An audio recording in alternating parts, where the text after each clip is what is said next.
नमस्कार छात्रों। एएसएल परिवार में आपका बहुत बहुत स्वागत है। हम जिस विषय का अध्ययन कर रहे हैं वो है आपका सामाजिक विज्ञान। सामाजिक विज्ञान में 10वीं क्लास में आपके पुस्तक चलती है लोकतांत्रिक राजनीति भाग 2, जिसका पहला भाग आप 9वीं क्लास में पढ़ चुके हैं। उसका दूसरा चैप्टर हम संघवाद आज पढ़ने वाले हैं।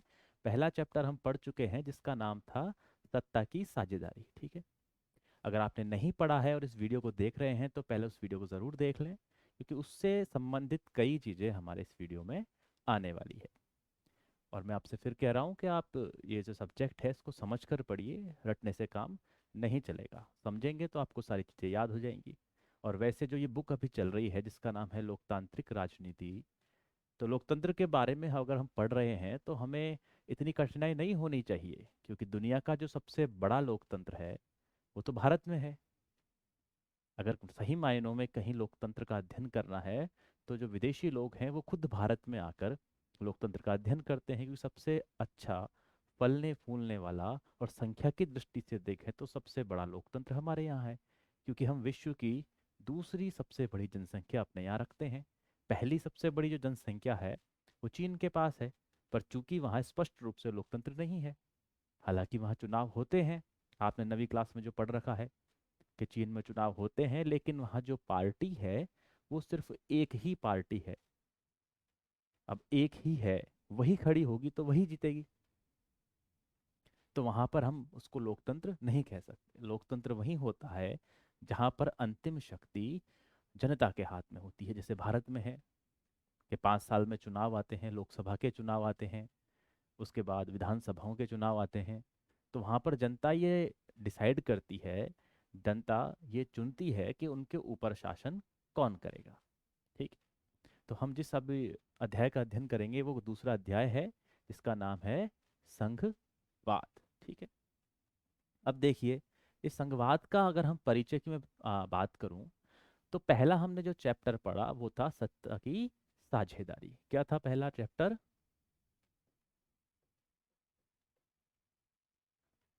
सत्ता की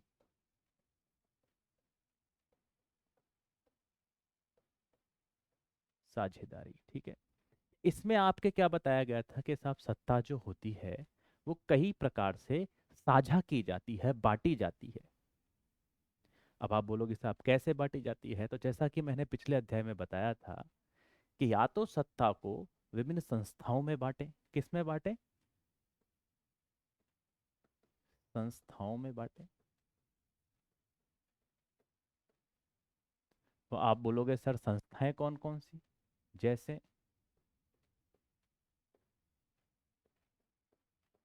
विधायिका हो गई। ठीक है, दूसरी संस्था की मैं बात करूं तो वो संस्था हो गई कार्यपालिका हो गई। ठीक है, और तीसरी संस्था की मैं बात करूं तो कौन सी हो गई? न्यायपालिका हो गई। ठीक है, तो इन संस्थाओं में जब सत्ता को हम बांटते हैं, सत्ता को बांटने का क्या मतलब है कि भाई कुछ अधिकार जो है वो विधायिका को दिए, जैसे कानून निर्माण का अधिकार विधायिका को दे दिया। कुछ अधिकार हमने कार्यपालिका को दिए, जैसे कानून जो बनाया हुआ है विधायिका के द्वारा उस कानून का क्रियान्वयन कौन करेगा, ये हमने किसको दिया? कार्यपालिका को दिया। और तीसरा काम दिया हमने न्यायपालिका को। क्या आप क्या करोगे कि जिस कानून को विधायिका ने बनाया है और जिसका क्रियान्वयन कार्यपालिका कर रही है वो कानून वास्तव में आपके संविधान के संगत है या नहीं, आपके संविधान में जो मूल है, संविधान का जो मूल है, जो संविधान का बेसिक है, उसके हिसाब से है या नहीं, तो इसकी जांच कौन करेगा? न्यायपालिका करेगी। ठीक है, अब आप बोलोगे साहब संविधान का मूल क्या है, ये क्या चीज होती है? तो इसकी कोई फिक्स परिभाषा नहीं है, ये समय समय पर न्यायालय ही हमको बताती है। लेकिन हाँ, संविधान के मूल ढांचे को समझने में कुछ चीजें न्यायालय की सहायता करती हैं। उनमें से एक हमारी प्रस्तावना है, जो संविधान में सबसे पहले दे रखी है। वो है ना, आपकी बुक में भी है, 10th क्लास की हर बुक में है, 9th में है, कि हम भारत के लोग, भारत को संपूर्ण प्रभुत्व संपन्न, इस तरह से जो लिखी हुई है वो आपकी प्रस्तावना है संविधान की। उसमें लिखा हुआ है कि भारत पंथ निरपेक्ष है, समाजवादी है, जितनी भी बातें हैं वो लिखी हुई हैं। तो वो एक तरह से मूल ढांचा है कि भारत पंथ निरपेक्ष है, मतलब भारत का कोई राज्य धर्म नहीं है, वरन भारत सभी धर्मों का सम्मान करता है। तो मान लो कोई ऐसा कानून भारत बनाती है जो ये बोल दे कि नहीं साहब, ये भारत का अब एक राज धर्म होगा, तो फिर पंथ निरपेक्षता खत्म हो जाएगी, क्योंकि भारत क्या कहता है कि भारत का कोई राज धर्म नहीं होगा, भारत सभी धर्मों का सम्मान करेगा। लेकिन मान लो कोई सरकार बहुमत में आए और ये कह दे कि नहीं साहब, हिंदू धर्म या मुस्लिम धर्म या सिख धर्म कोई सा ऐसा धर्म है, तो आज से भारत का वो धर्म राज धर्म होगा। तो फिर न्यायालय क्या बोलेगी, नहीं साहब, आप ये इस तरह का कानून अगर आपने पास कर दिया है तो वो संविधान के संगत नहीं है। क्यों नहीं है? क्योंकि वो संविधान की मूल भावना को प्रदर्शित नहीं करता है, उसके अनुरूप नहीं है। तो न्यायालय बोल सकता है, और बोलेगा कैसे कि साहब प्रस्तावना में ये दे रखा है। लेकिन हाँ, और ये ही बात नहीं है कि सिर्फ प्रस्तावना में ही मूल ढांचा है, मूल ढांचे के बारे में न्यायालय समय समय पर व्याख्या करता रहेगा।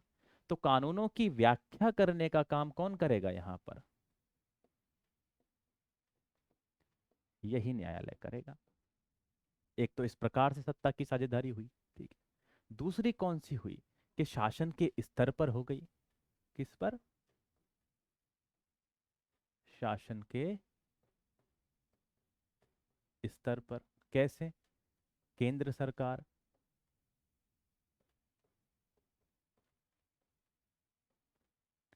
दूसरी कौन सी हो गई? राज्य या प्रांतीय सरकारें, ठीक है। तीसरी कौन सी हो गई? स्थानीय। स्थानीय इनमें कौन सी आती है? जैसे हमने बेल्जियम का उदाहरण पढ़ा, उसमें क्या था? सामुदायिक सरकारें थी बेल्जियम में, ठीक है। ये उदाहरण है, जरूरी नहीं है इसमें यही आए। क्यों? क्योंकि भारत में अगर स्थानीय उनकी बात करूं मैं, सरकारों की, तो क्या आता है? पंचायती राज और नगरीय स्वशासन। नगरीय स्वशासन, ठीक है। ये चीज हमारे आती है। अब ये जो हम संघवाद पढ़ेंगे, इसमें क्या है? सत्ता की जो साझेदारी केंद्र और राज्य इनमें होगी, जिसे हम ऊर्ध्वाधर वितरण भी कहते हैं सत्ता का, उसके बारे में हम पढ़ेंगे, ठीक है। अब आप दो चीजें यहां पर समझना कि ये संघवाद क्या है। संघवाद क्या होता है? मतलब संघात्मक सरकार जो है वही संघवाद है। अब संघवाद को आप समझोगे तो पहले आपको दो शब्दों को समझना होगा। नंबर एक, संघात्मक,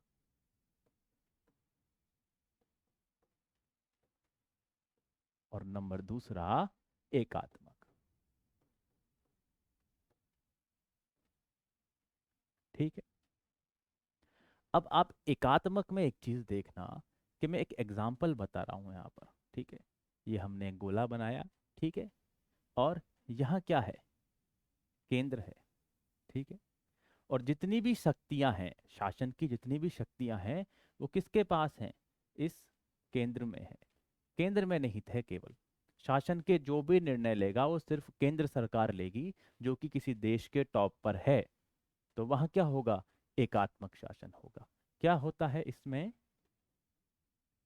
शक्तियां, आप शक्तियां की जगह आपको समझ में नहीं आएगा, सत्ता भी कर सकते हो आप।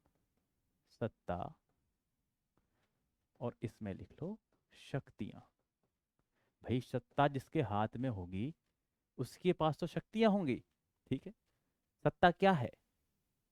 सत्ता क्या लेके आती है? जैसे आज मान लो मोदी जी चुनाव जीत कर आए, तो उनके पास सत्ता आई।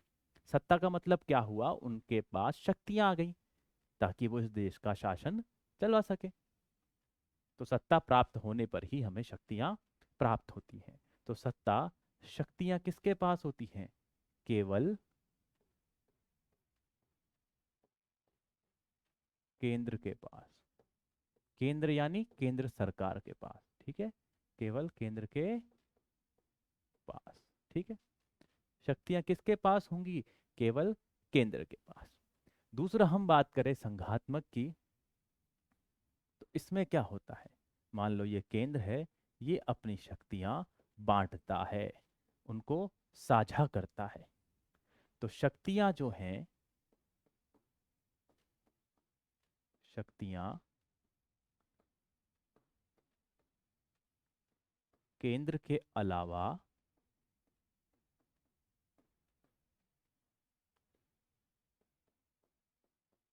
प्रांतों, जिन्हें हम राज्य भी कहते हैं, में भी बटी होती है।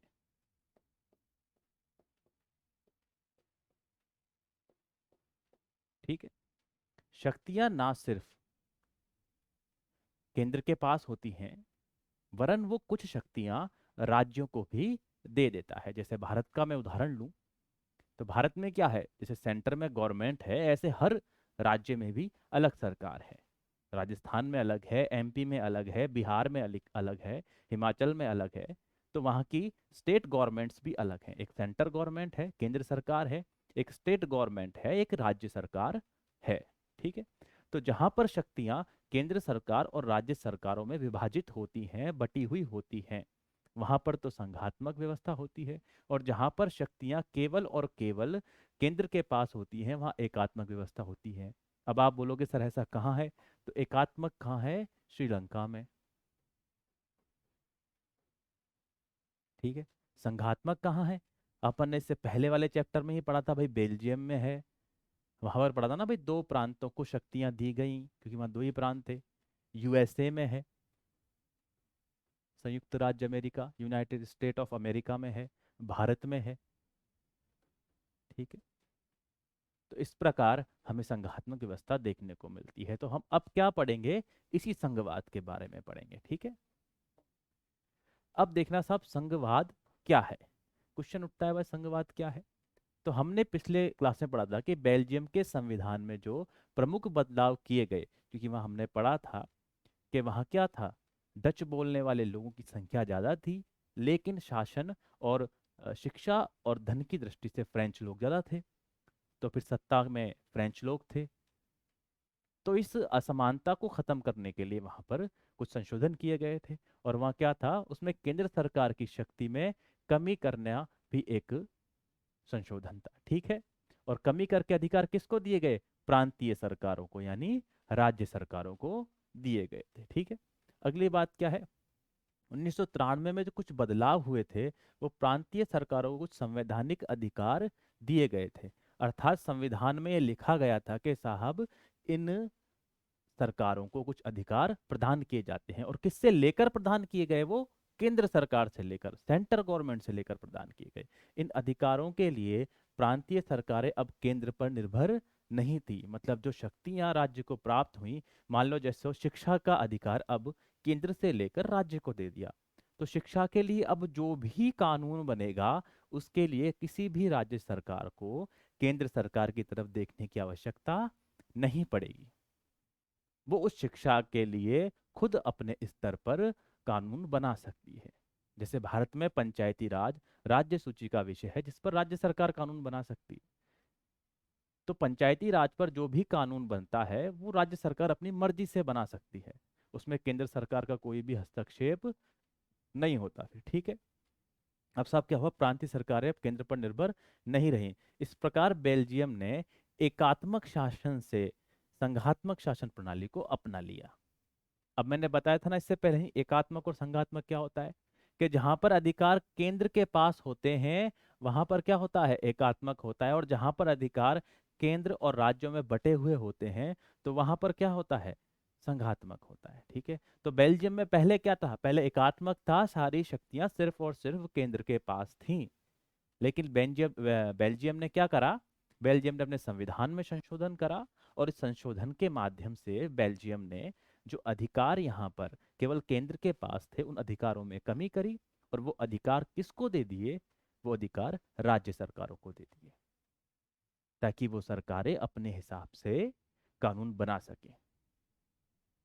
तो आप बोलोगे सब इससे फायदा क्या हुआ, हाँ, जरूरत क्या आ गई इसको देने की, क्या बेकार था भाई, एकात्मक में संघात्मक में आ गए।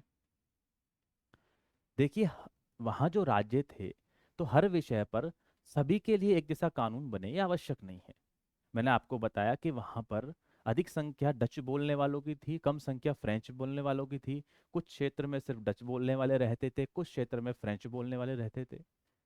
तो जो क्षेत्र हैं उनको अधिकार देती है भाई अपने हिसाब से आप कानून बना लो, तो जो उनको सुटेबल था वो उन्होंने बना लिया, ताकि उन्हें ऐसा ना लगे कि भाई शासन में हमारा कोई योगदान नहीं है, हमारी कोई सुनने वाला नहीं है, ऐसा उनको नहीं लगे।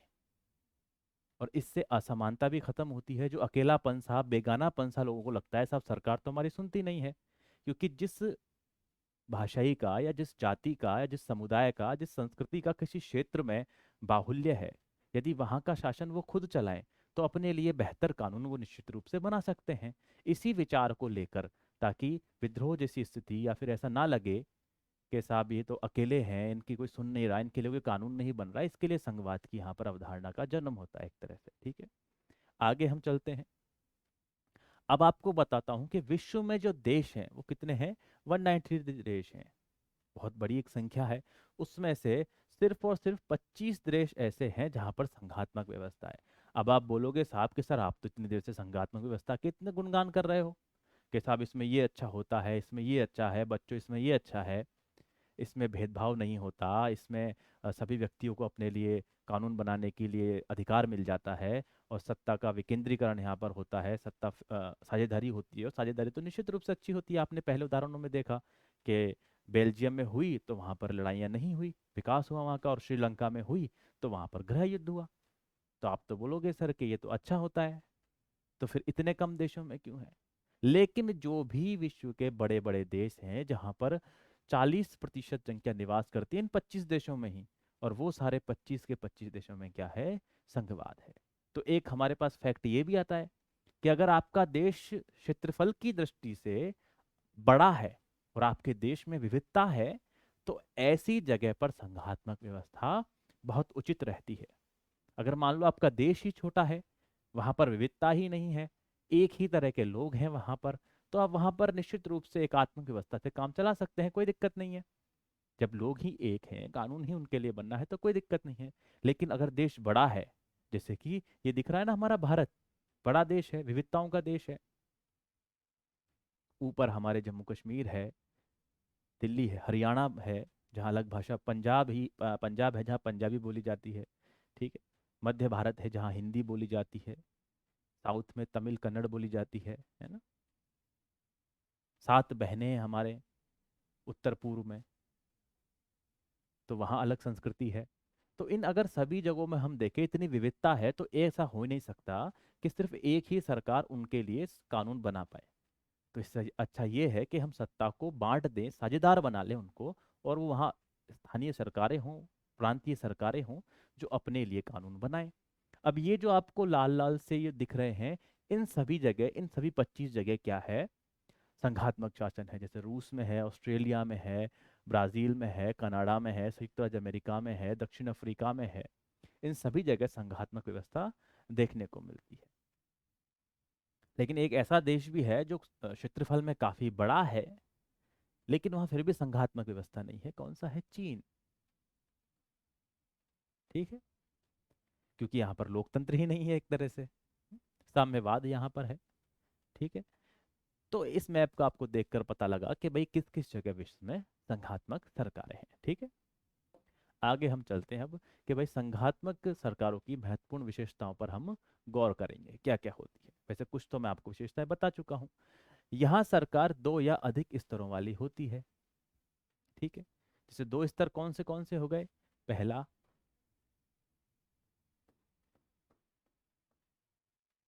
केंद्रीय, ठीक है। दूसरा स्तर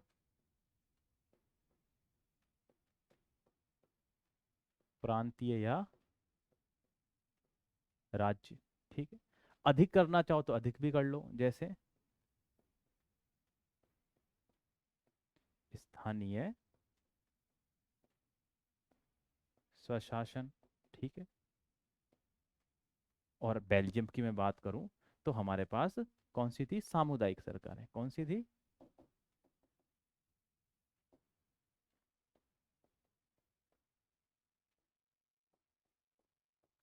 सामुदायिक सरकार है। ठीक है, तो विभिन्न स्तरों पर दो, कम से कम दो तो है ही सही, जब भी तो संघात्मक होगा। बटेगी कम से कम दो, मतलब दो या दो से अधिक स्तरों पर ये बढ़ सकती है। ठीक है। अलग अलग स्तर की सरकारें एक ही नागरिक समूह पर शासन करती हैं, पर कानून बनाने व कर वसूलने और प्रशासन का उनका अपना अपना अधिकार क्षेत्र होता है। अब आप बोलोगे साहब ये कैसे, अलग अलग सरकारें हैं और शासन करने वाले एक हैं। तो भारत की मैं बात करूं तो भारत में केंद्र सरकार भी है। ठीक है। किसकी है वो? मोदी जी की है मान लो। ठीक है। दूसरी, राज्य सरकारें भी हैं। ठीक है। तो जिस राज्य में सरकार, जैसे राजस्थान का मैं उदाहरण लूं, तो राजस्थान में जो गवर्नमेंट है वो कांग्रेस की है, अशोक गहलोत वहाँ के सीएम हैं। ठीक है। और दूसरी मैं बात करूं आपसे एमपी की, तो शिवराज सिंह चौहान वहाँ पर हैं। ठीक है। दिल्ली की मैं बात करूं तो अरविंद केजरीवाल हैं। तो इस तरह सीएम है तो वो उस क्षेत्र के सीएम हैं, वहां पर शासन वो भी कर रहे हैं, लेकिन संपूर्ण चीजों में वो नहीं कर रहे। जैसे मान लो बैंकिंग का सेक्टर है, इस तरह के सेक्टर हैं। तो उस जैसे राजस्थान है, एमपी है, तो वहां पर स्थानीय सरकारें या प्रांतीय सरकारें तो हैं जो काम कर रही हैं, लेकिन वहां पर शासन केंद्र सरकार भी कर रही है। तो एक ही जगह पर दो लोगों का शासन हो गया। भाई आपकी राज्य सरकार भी आप पर शासन कर रही है, उसके चुनाव अलग होते हैं, जिसे हम विधानसभाओं के चुनाव बोलते हैं, वो भी आप पर शासन करते हैं। और केंद्र सरकार भी है, वो भी आप पर शासन कर रही है। तो इसमें एक ही समय में दो या दो से अधिक सरकारें भी आप पर काम कर सकती हैं। ठीक है। अगला क्या है? विभिन्न स्तरों की सरकारों के लिए अधिकार क्षेत्र संविधान में स्पष्ट रूप से वर्णित होते हैं। संविधान में स्पष्ट रूप से वर्णित होते हैं, इसलिए संविधान सरकार के हर स्तर के अस्तित्व और प्राधिकार की गारंटी एवं सुरक्षा देता है। भाई अगर आपको संघात्मक व्यवस्था रखनी है तो उसके लिए संविधान का होना तो बहुत आवश्यक है। भाई आप कहीं चीजों को बांटोगे, किन्हीं, भाई साझेदारी तो कर रहे हैं ना हम, कुछ शक्तियां केंद्र से लेकर हम किसको दे रहे हैं? राज्यों को दे रहे हैं या फिर स्थानीय सरकारों को दे रहे हैं। जब शक्तियां दे रहे हैं तो इनका वर्णन भी तो कहीं होना चाहिए ना, मौखिक रूप से तो हम दे नहीं सकते। तो एक लिखित संविधान होना चाहिए जिस संविधान में ये अच्छी तरह वर्णित हो कि ये कार्य तो केंद्र सरकार करेगी, ये कार्य राज्य सरकार करेगी। कुछ वर्णन तो मिले ना उसका, जैसे भारत में है संघ सूची है, राज्य सूची है, समवर्ती सूची है। इस प्रकार उनका वर्णन तो मिलना चाहिए, और लिखित वर्णन होगा तभी तो उनका सही प्रकार से बंटवारा होगा। ठीक है। तो संघात्मक व्यवस्था होने के लिए संविधान का होना आवश्यक है, और उस संविधान में ये वर्णित होना आवश्यक है कि किस सरकार के पास कितनी शक्तियां होंगी। ठीक है। आगे चलते हैं, अगली विशेषता देखते हैं। वह संविधान के मौलिक प्रावधानों को किसी एक स्तर की सरकार अकेले नहीं बदल सकती। मान लो जो मैंने बताया था ना, संविधान की जो अ, मौलिक संविधान है, संविधान का मूल है, मान लो संविधान के मूल में लिखा हुआ है कि यहाँ संघात्मक सरकार है।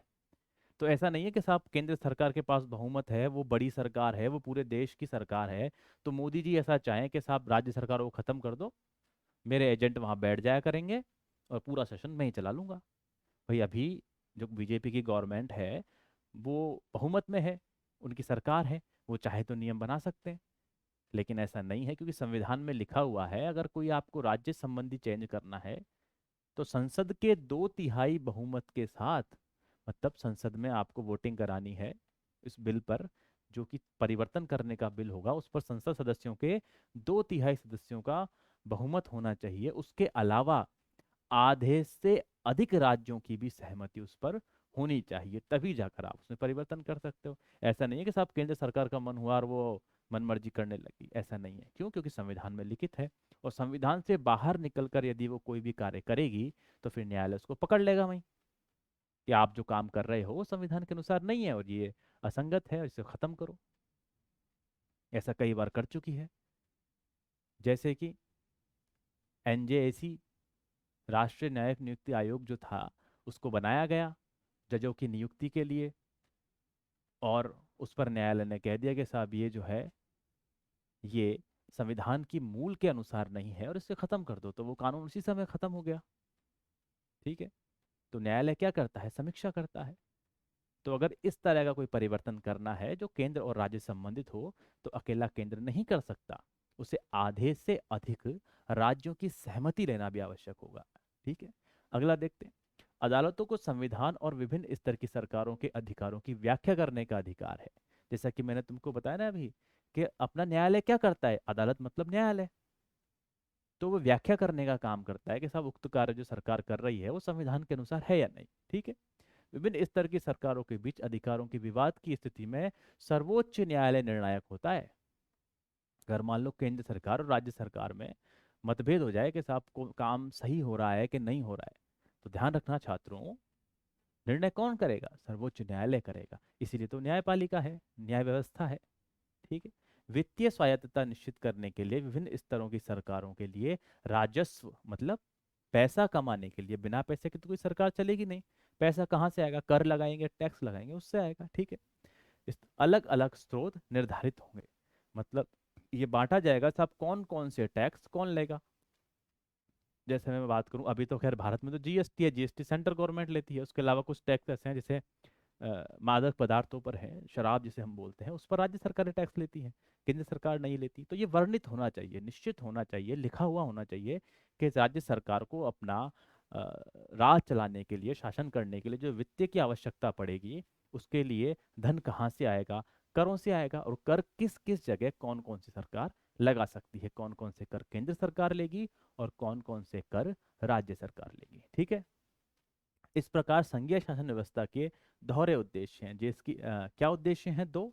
पहला, देश की एकता को सुरक्षित करना और उसको बढ़ावा देना, तथा इसके साथ साथ ही क्षेत्रीय विविधताओं को पूरा सम्मान करना। ठीक है। मतलब हम बात क्या कर रहे हैं साहब, कि आप शक्तियों का बंटवारा करो, पर ऐसा ना हो कि साहब बंटवारा करने में देश के ही टुकड़े हो जाएं। अगर आपने किसी प्रांत को शक्तियां दी तो वो शक्तिशाली हो जाए, टूट जाए, ऐसा नहीं है। वो क्यों देते हैं, ताकि वो अपने लिए अच्छे काम कर सके। तो हमारे दो उद्देश्य कौन कौन से हो गए, पहला कि देश की एकता सुरक्षित हो, वो निश्चित की जाए, और दूसरा क्षेत्रीय विविधताओं को भी सम्मान मिले। ठीक है। मतलब वहाँ के जो लोग हैं उनको पूरा सम्मान मिले कि वो अपने हिसाब से अपने लिए कानून बना सकें और अपने शासन को चला सकें। ठीक है। आगे देखते हैं हम। अब भारत में संघीय व्यवस्था को हम देखते हैं। भारत में भी संघीय व्यवस्था है। ठीक है। अब भारत में जो संघीय व्यवस्था है वो किस प्रकार की है। आप जानते हैं भारत एक देश है। मैं आपको बताऊं, देखो, ये भारत का देश है, और ये जो नक्शा आप देख रहे हो इधर वाला, ये 1947 1947 जब भारत आज़ाद हुआ उस समय का है, और ये लगभग 2017 के आसपास का है। क्योंकि मैं नया भी ले सकता था, लेकिन तुम्हारी किताब में चूंकि ये पुराना है तो तुम्हारी बुक में से ही मैंने ये लिया है। ठीक है। ये तो खैर वो है जो है ही सही। अब इसमें आप एक चीज देखना कि इस जो नक्शे में आपको, आप अगर आपको सही नहीं दिख रहा है तो आप बुक खोलकर बुक में भी देख सकते हैं, आपके बुक से ही मैंने ये लिए हैं, है ना। अब इसमें आप देखो क्या है, जहां पर हमको यहाँ पर राजस्थान नजर आता है वहां पर राजपुताना लिखा हुआ है। जहां पर मध्य प्रदेश और उत्तर प्रदेश लिखा हुआ होता है वहां पर मध्य भारत लिखा हुआ है। ऐसी कोई स्थिति है ही नहीं यहाँ पर। जहां पर महाराष्ट्र लिखा होता है वहां पर बम्बई लिखा हुआ है। ठीक है। बंगाल जैसी कोई स्थिति यहाँ पर दिख नहीं रही है, और कोई डिवाइडेशन है नहीं, पाकिस्तान भी अपने उसमें ही है अभी। ठीक है। तो इस तरह का उस समय अपने देश था। फिर हमने क्या करा, कुछ भाषाई आधार पर, कुछ सांस्कृतिक आधार पर, इस आधार पर अलग अलग राज्य बनाए। तो हमारे यहाँ राजस्थान बना, एमपी बना, यूपी बना, गुजरात बना, महाराष्ट्र बना, बिहार बना, जम्मू कश्मीर बना। इस तरह जो है हमने अलग अलग राज्य यहाँ पर बनाए, और इन्हें क्या बोला गया फिर भारत को, यूनियन ऑफ स्टेट, संघों राज्यों का संघ। भारत को क्या बोला गया, राज्यों का संघ। ये सब राज्य हैं, इनको मिलकर एक संघ बना, एक संगठन बना, एक तरह से एक संघ बना। तो भारत क्या है, इन सभी राज्यों का एक संघ है। इसलिए भारत में क्या है, संघात्मक व्यवस्था है। ठीक है।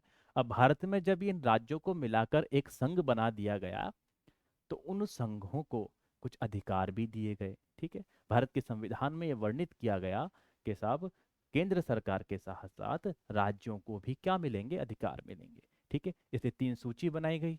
पहली कौन सी, संघ सूची यहाँ पर बनाई गई, दूसरी राज्य सूची बनाई गई, और तीसरी समवर्ती सूची यहाँ पर बनाई गई। अब ये जो संघ सूची है उसमें केवल और केवल कौन कानून बना सकता है, केंद्र सरकार कानून बना सकती है, जैसे कि अभी बीजेपी यानी मोदी जी की सरकार है। तो अभी जो कानून बनाएगी वो केवल और केवल केंद्र सरकार बनाएगी, ठीक है। और उसके विषय कौन कौन से हैं? प्रतिरक्षा यानी रक्षा, विदेशी मामले यानी फॉरेन पॉलिसीज जो होती हैं, कुछ संधि करना हो, समझौता करना हो, ठीक है, वो कौन करेगा? केंद्र सरकार करेगी। बैंकिंग सेक्टर के हैं, संचार के हैं, मुद्रा से संबंधित कोई निर्णय है, जैसे मान लो मोदी जी ने जब नोटबंदी करी तो मोदी जी ने ही करी ना। ऐसे थोड़ी राज्यों ने कह दिया सब आप बंद कर रहे हो, आपकी मर्जी, हम तो नहीं करें अपने यहाँ। भाई किसी के राज्य में 500 और 1000 के पुराने नोट चल जाते हैं क्या? नहीं चलते ना, क्योंकि वो विषय जो है वो राज्यों के अधीन है ही नहीं। मुद्रा जो है वो केंद्र सरकार के अधीन है। तो कोई भी, चाहे वो शिवराज सिंह चौहान हो, चाहे केजरीवाल हो, चाहे अशोक गहलोत हो, वो कोई भी ये मना नहीं कर सकते कि साहब मोदी जी नोट तो आपने बंद करे, हमें इससे क्या मतलब, हमारी तो अलग सरकार है। पर ऐसा नहीं है, क्योंकि वो उनके अधिकार क्षेत्र में नहीं है। तो मुद्रा हो गई, संचार हो गई, राष्ट्रीय मामले हो गए, इस तरह के जो मामले हैं जिसके लिए पूरे देश में नीतियां बनाने की आवश्यकता पड़ती है, वो किसके पास है? हमारी सेंट्रल गवर्नमेंट यानी केंद्र सरकार के पास है, ठीक है। अगला देखते हैं हम राज्य सूची। इसमें कौन कौन से आते हैं? पुलिस है, व्यापार है, वाणिज्य है, कृषि है, सिंचाई है, प्रांतीय और स्थानीय महत्व के विषय हैं, जैसे कि पंचायती राज हो गया, पंचायती राज हो गया, ठीक है। इन विषय पर कौन बनाता है साहब? राज्य सरकार बनाती है। पुलिस का कोई नियम बनाना है, व्यापार का कोई नियम बनाना है, वाणिज्य संबंधित, कृषि संबंधित कोई नियम बनाना है, तो वो कौन बनाएगा? वो राज्य सरकारें बनाएंगी। आगे देखना आप, क्या है समवर्ती सूची। ये ऐसी सूची है जिसमें केंद्र और राज्य दोनों सरकारें कानून बना सकती हैं, ठीक है।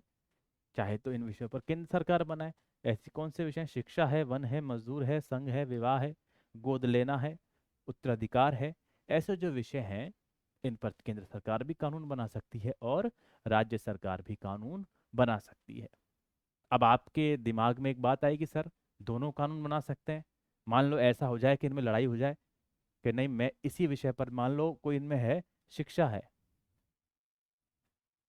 शिक्षा पर केंद्र सरकार बोले साहब मैं तो ये कानून बनाऊंगा, राज्य सरकार बोले कि आपका कानून हमें पसंद नहीं है, हम तो अलग बनाएंगे। तो यदि ऐसी स्थिति आ जाए कि किसी विषय पर केंद्र सरकार और राज्य में क्या हो जाए, मतभेद हो जाए, केंद्र सरकार व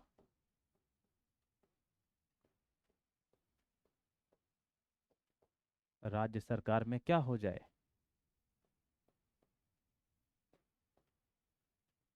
मतभेद हो, ठीक है, तो उस स्थिति में किसका कानून मान्य होगा? उस स्थिति में केंद्र सरकार का कानून ही मान्य होगा, ठीक है। और ये किस में है? केवल और केवल समवर्ती सूची में है, जहां पर दोनों कानून बना सकते हैं। राज्य सूची के विषय पर तो केवल राज्य ही कानून बनाएगा, उसमें सेंटर का कोई भी हस्तक्षेप नहीं होगा। आई बात समझ में? ठीक है। अब ये तीनों चीज आप समझ गए। भाई भारत में जो संघात्मक व्यवस्था है उसके लिए क्या किया गया है? जो राज्य हैं उन राज्यों को अधिकार दिए गए हैं और केंद्र के पास अलग अधिकार हैं, ठीक है। तो उन अधिकारों का वर्णन हमें संविधान में दिया गया है 3 सूचियों के माध्यम से, जिसमें पहली है संघ सूची जिसमें केवल केंद्र सरकार कानून बनाएगी, दूसरी है राज्य सूची जिसमें राज्य सरकार कानून बनाएगी, तीसरी है संवर्ती सूची, ठीक है। तो समवर्ती सूची में केंद्र और राज्य दोनों कानून बना लेगी। अच्छा, ऐसा कोई विषय आ जाए जो इसमें वर्णित नहीं हो, उसमें क्या करें साहब? कि साहब ऐसा कोई विषय आ गया जो इसमें वर्णित नहीं है। अब यहाँ पर आपकी किताब में एक थोड़ी बात गलत है, क्योंकि अगर ऐसा कोई विषय है जो यहाँ वर्णित नहीं है तो वो एक अवशिष्ट सूची होती है। क्या होती है? अवशिष्ट सूची। उस अवशिष्ट सूची में डाले जाते हैं, लेकिन आपकी किताब में वो है नहीं। शायद अभी आपका स्तर इतना नहीं है कि आपको ये बातें बताई जाए सूची के बारे में। तो ये आपके नहीं, आप किताब में लिखा हुआ है कि अगर ऐसा कोई विषय है जो इन तीनों सूचियों में नहीं है तो उस पर कौन कानून बना सकता है? केंद्र सरकार। कौन?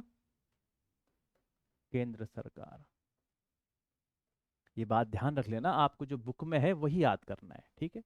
तो आपकी बुक में क्या लिखा है कि यदि, ध्यान देना, क्वेश्चन आपके ये आ जाए कि यदि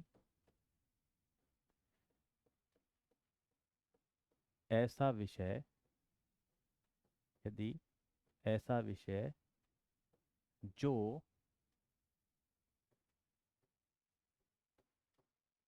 तीनों सूचियों में ऐसा विषय जो तीनों सूचियों में वर्णित नहीं है, नहीं है, उस पर कौन कानून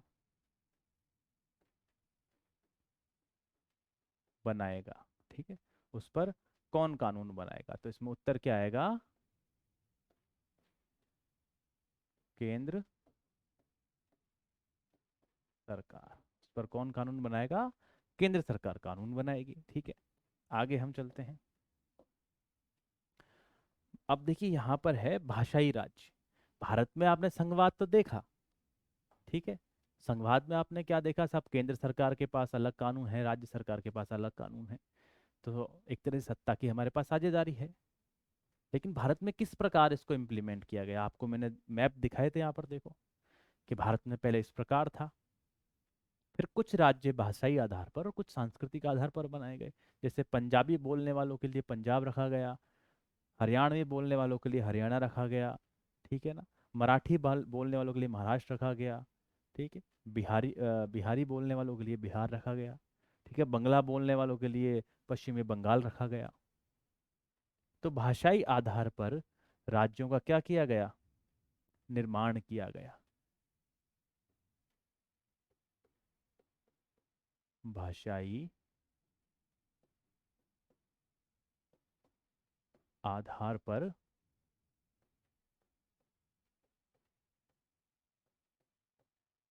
राज्यों का निर्माण,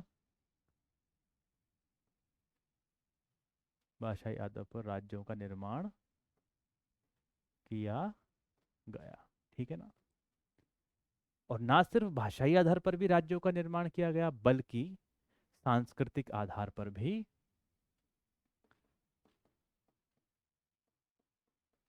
सांस्कृतिक आधार पर भी निर्माण किया गया, ठीक है ना। तो भारत में जो राज्य बनाए गए वो कुछ तो भाषाई आधार पर थे, कुछ सांस्कृतिक आधार पर थे, और इस आधार पर ही फिर उन्हें बाद में बनाया गया। और उन राज्यों को फिर संघात्मक व्यवस्था होने के कारण क्या दिए गए, अधिकार दे दिए गए, ठीक है। आगे हम चलते हैं भाषा नीति। अब भाषा नीति से मतलब क्या है, देखिए भारत की कोई भी राष्ट्रीय भाषा नहीं है।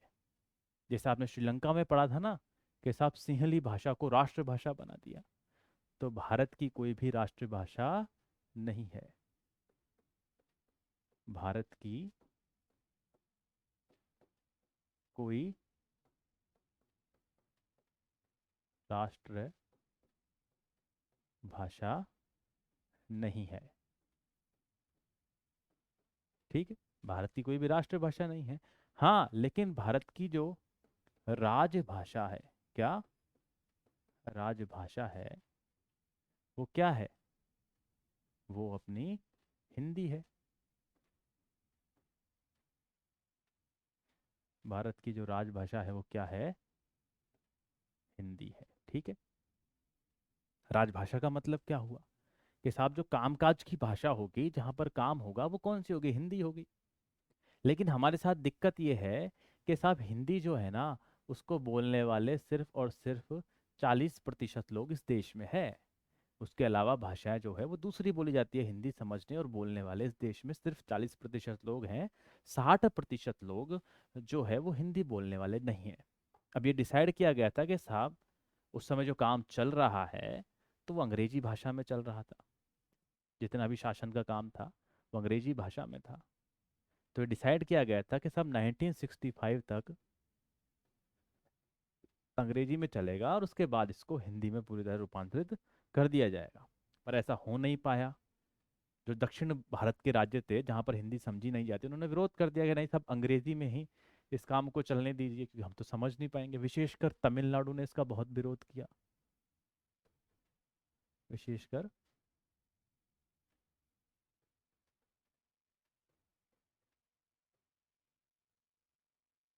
तमिलनाडु जो राज्य है उसने इसका बहुत विरोध किया कि साहब ये नहीं होना चाहिए, हमको तो हिंदी समझ में ही नहीं आती। तो फिर सरकार ने कहा ठीक है, जैसे चल रहा है वैसा ही चलने दो। आप समझ के, राष्ट्र की कोई भाषा नहीं है यहाँ पर, जैसे राष्ट्रभाषा जो हो गई वो नहीं है, राजभाषा जरूर है, क्योंकि इस भाषा में राज्य का काम जो है वो चलता है। ठीक है, तो ये कौन कौन सी हो गई, राजभाषा हो गई। अच्छा, हिंदी के अतिरिक्त 21 भाषाएं और हैं जिनको मान्यता दी गई है। क्या है? 21 भाषाएं और हैं। मतलब यदि केंद्र सरकार की कोई भी नियुक्ति होती है तो उसे अपना प्रश्न पत्र लिखने के लिए हिंदी के अलावा 21 भाषाओं की ओर आज़ादी है। बशर्ते उसे करना क्या होगा, जब भी वो अपना फॉर्म भरे तो उसमें टिक करना होता है, साहब किस भाषा में मुझे पेपर देना है। ठीक है, तो भारत के संविधान में हिंदी के अतिरिक्त 21 भाषाओं का वर्णन और मिलता है हमें। ठीक है, आगे हम देखते हैं केंद्र राज्य संबंध। ये बहुत ही एक इंटरेस्टिंग चीज है, क्योंकि इसमें गतिशीलता हमारे देखी गई है देश में। अब देखना क्या हुआ जब देश आजाद हुआ। तो देश की आजादी के समय क्या था, सेंटर में मतलब केंद्र में और राज्यों में एक ही पार्टी की सरकार थी, कांग्रेस की। तो जब एक ही पार्टी की सरकार थी तो ऐसा कोई विशेष तो था नहीं भाई, जो केंद्र आदेश देता था वो राज्य कर लेता था, कोई अलग से किसी चीज की आवश्यकता नहीं पड़ी। पर 1990 आते आते 1990 आते आते क्या हुआ साहब, विभिन्न क्षेत्रीय पार्टियां, उनका उदय हुआ और वहां पर उनका प्रभाव बढ़ने लगा। और धीरे धीरे क्या हुआ, उनकी सरकारें उस क्षेत्र विशेष में बनने लगी। कांग्रेस के अलावा दूसरी पार्टियों की सरकार भी बनने लगी। तो ऐसा देखा गया कि केंद्र सरकार कुछ हथकंडे अपनाकर क्या करती थी, सरकार को गिरा दिया करती थी। लेकिन फिर 1990 के बाद क्या हुआ, मिली जुली सरकारों का दौर आया। ठीक है, जिन्हें हम क्या भी बोलते हैं, गठबंधन सरकारें। क्या बोलते हैं, गठबंधन सरकारों का युग आया, जहां पर किसी एक सरकार को बहुमत नहीं मिलता तो कुछ पार्टियां मिलकर सरकार बनाती थी। जब इनकी सरकार बनी सेंटर में तो उसमें किसी क्षेत्रीय पार्टी का भी हाथ हुआ, तो फिर इनका उनको गिराना मुश्किल होने लगा। तो फिर आगे जाकर केंद्र और राज्य संबंधों की अवधारणा सामने आई। ठीक है, वर्तमान में जो है ये काफी आगे बढ़ गई है और अब संबंध ठीक है, मतलब ऐसा अड़ंगा नहीं अड़ाया जाता और अच्छे प्रकार से काम करने दिया जाता है। लेकिन सामान्यतः क्या देखने को मिलता है इस स्थिति में, कि अगर मान लो सेंटर में एक किसी सरकार है, किसी पार्टी की सरकार है और उसी पार्टी की सरकार राज्य में है, तो उसको अधिक पैसा मिलता है काम कराने के लिए। अगर मान लो दूसरी पार्टी की सरकार है तो कुछ उसकी अवहेलना की जाती है। ठीक है, तो यहाँ पर केंद्र राज्य संबंध हमको देखने को मिलते हैं कि साहब कैसे संबंध है केंद्र में और राज्य में, क्योंकि पैसे के लिए हम काफी हद तक अब केंद्र पर डिपेंडेंट है, क्योंकि जीएसटी आ गया तो कर तो सारा वो ले लेता है, हमको वहां से फिर पैसा आता है राज्यों को। तो केंद्र और राज्यों में अच्छे संबंध होना भी आवश्यक है, तभी वो मिलजुल कर नागरिकों के लिए अच्छा कार्य कर सकते हैं। ठीक है, आगे अब हम देखते हैं कि साहब भारत में विकेंद्रीकरण। अब विकेंद्रीकरण क्या है, आप सबसे पहले ये बताइए। मैंने कल आपको पढ़ाया था विकेंद्रीकरण का मतलब क्या है। देखिए, विकेंद्रीकरण जो है वो केंद्रीकरण का विलोम है। केंद्रीकरण क्या होता है, चीजों को केंद्र की तरफ आना, सारी शक्तियों का केंद्र की तरफ आना, वो तो केंद्रीकरण हो गया। जैसे एकात्मक सरकार में होता है, चीजें क्या होती हैं, केंद्र की तरफ आती हैं। और विकेंद्रीकरण का मतलब क्या है, चीजें केंद्र से उठकर बाकी जगह पहुंचती हैं। ठीक है, तो मान लो ये केंद्र है, ये क्या है, केंद्र है। ठीक है, तो इससे शक्ति जब बाहर जाएगी, ठीक है, ये क्या है, केंद्र सरकार मान लो और ये राज्य मान लो। जब शक्तियां केंद्र सरकार से के पास से राज्य सरकार को दी जाती हैं तो विकेंद्रीकरण आता है। शक्तियां केंद्र से राज्यों की तरफ जा रही हैं, तो विकेंद्रीकरण जो है वो भारत में किस प्रकार का ही हम देखने को मिलते हैं। देखिए, भारत में जो सरकारें हैं वो 3 स्तर पर है। किस स्तर पर, 3 स्तर पर है, केंद्रीय स्तर पर, राज्य स्तर पर और स्थानीय स्तर पर। केंद्र स्तर पर सेंट्रल गवर्नमेंट है, राज्य स्तर पर राज्य सरकारें हैं, और सबसे नीचे जो है वो स्थानीय सरकारें हमें देखने को मिलती हैं। आगे देखते हैं। वास्तविक विकेंद्रीकरण की दिशा में एक बड़ा कदम 1992 में उठाया गया, जब 73वां और 74वां क्या किया गया, संविधान संशोधन। ठीक है, 73वां 74वां संविधान संशोधन तब किया गया यहाँ पर। और इस संविधान संशोधन के माध्यम से पंचायती राज और नगरीय स्वशासन के कानूनों को लागू किया गया। जब भारत का देश आजाद हुआ था उस समय पंचायती राज के कानून लागू नहीं थे। ठीक है, हालांकि नीति निर्देशक तत्वों के अनुच्छेद 40 में, किसमें, अनुच्छेद 40 में पंचायती राज का वर्णन था, पर इसको लागू करते करते हमको क्या आ गया, 1992 में आ गया। और 1992 में जाकर हमें संविधान में संशोधन करके और पंचायती राज और नगरीय स्वशासन के नियमों को लागू करा। ठीक है, लोकतांत्रिक शासन व्यवस्था के इस तीसरे स्तर को ज्यादा शक्तिशाली और प्रभावी बनाया गया। तीसरा स्तर कौन सा, जो स्थानीय सरकारें होती हैं। दो स्तर तो आपको पता है ना, केंद्र सरकार, राज्य सरकार। तीसरा स्तर कौन सा था, ये स्थानीय सरकारें। ठीक है, अब स्थानीय स्वशासी निकायों के चुनाव नियमित रूप से कराना संवैधानिक बाध्यता हो गई। अगर संविधान में संशोधन हो गया, मतलब संविधान में वो चीज जुड़ गई, और संविधान में कोई चीज जुड़ गई इसका मतलब उसे कानूनी मान्यता, संवैधानिक मान्यता प्राप्त हो गई। और जब संवैधानिक मान्यता प्राप्त हो गई तो फिर चीजें रेगुलर होने लगी। तो फिर रेगुलर रूप से, नियमित रूप से क्या होने लगे, स्थानीय स्वशासन के चुनाव होने लगे। निर्वाचित स्वशासी निकायों के सदस्य तथा पदाधिकारियों के पदों में अनुसूचित जाति, अनुसूचित जनजाति और पिछड़ी जातियों के लिए सीटें आरक्षित थी। और ना सिर्फ इनके लिए बल्कि महिलाओं के लिए भी आरक्षित थी। मतलब ये जो स्थानीय स्वशासन के चुनाव होते हैं, इनमें महिलाओं को, अनुसूचित जातियों को, अनुसूचित जनजातियों को और अन्य पिछड़ा वर्गों को, मतलब एसटी, एससी और ओबीसी को और महिलाओं को सीटें आरक्षित कर दी गई। ठीक है, हर राज्य में पंचायती और नगर पालिका चुनाव कराने के लिए राज्य चुनाव आयोग नामक एक संस्था का गठन किया गया। ठीक है, और ये संस्था कितनी सदस्य होती है, एक सदस्यीय होती है। मतलब एक मुख्य निर्वाचन आयुक्त होता है, और ये एक सदस्यीय होती है। केंद्र में भी निर्वाचन आयोग होता है। केंद्र का जो निर्वाचन आयोग होता है वो 3 सदस्य होता है, लेकिन राज्यों का कितना होता है, एक सदस्य होता है। राज्य सरकारों को अपने राजस्व और अधिकारों में से कुछ हिस्सा स्थानीय स्वशासी निकायों को देना पड़ता है। सत्ता में भी भागीदारी की प्रकृति हर राज्य में अलग अलग होती है। अब मैंने तुमको बताया था, देखो, जब केंद्र सरकार के कुछ अधिकार जो होते हैं वो राज्य को देती है, ठीक है, अपने कुछ वित्त का हिस्सा भी राज्य को देती है। अब राज्य से नीचे की संस्था कौन सी हो गई, स्थानीय स्वशासन, पंचायती राज और नगर पालिकाएं वगैरह। तो उनको शक्तियां कौन देगा, फिर स्थानीय सरकारें देगी। उनको राजस्व कौन देगा, स्थानीय सरकारें देगी। जो कि उस राज्य की सरकार है, राज्य सरकारें ही तो देगी। मान लो कुछ पंचायतें, कुछ नगर पालिका जो राजस्थान में है, तो उनके लिए अधिकार कौन देगी, वहां की राजस्थान की उस राज्य की सरकार देगी। इसीलिए पंचायती राज राज्य सूची का विषय है। पंचायती राज पर जो भी कानून बनाए जाएंगे वो राज्य सूची ही बनाएगी। पर ऐसा नहीं है कि वो पंचायती राज व्यवस्था को खत्म कर दे, खत्म नहीं कर सकती, क्योंकि उसे संवैधानिक दर्जा प्राप्त है 1992 से। वो सिर्फ उसके लिए कानून बना सकती है कि साहब कौन सी चीजें इनके पास रहेंगी, कहाँ से इनको वित्त आएगा, किस तरह के ये कानून बना सकते हैं। इस तरह के जो कानून कौन बनाएगी, वो वहाँ की राज्य सरकारें बनाती हैं। ठीक है, और उनको अपने जो सत्ता है उसमें से कुछ हिस्सा उनको देना पड़ेगा, कुछ अधिकार उनको देने पड़ेंगे, और वहाँ का शासन चलाने के लिए कुछ वित्तीय पोषी संस्थाओं भी उनके लिए देनी पड़ेगी। अब ये चैप्टर आपका जो है यहाँ ख़त्म होता है। मेरे हिसाब से आपको ये समझ में आ गया होगा। अगर कहीं आपको कन्फ्यूज़न है तो आप कमेंट कर सकते हैं। उसके अलावा इस वीडियो को अगर आप एक बार और देखेंगे तो फिर आपको सारी चीज़ें साफ हो जाएंगी। ठीक है, धन्यवाद।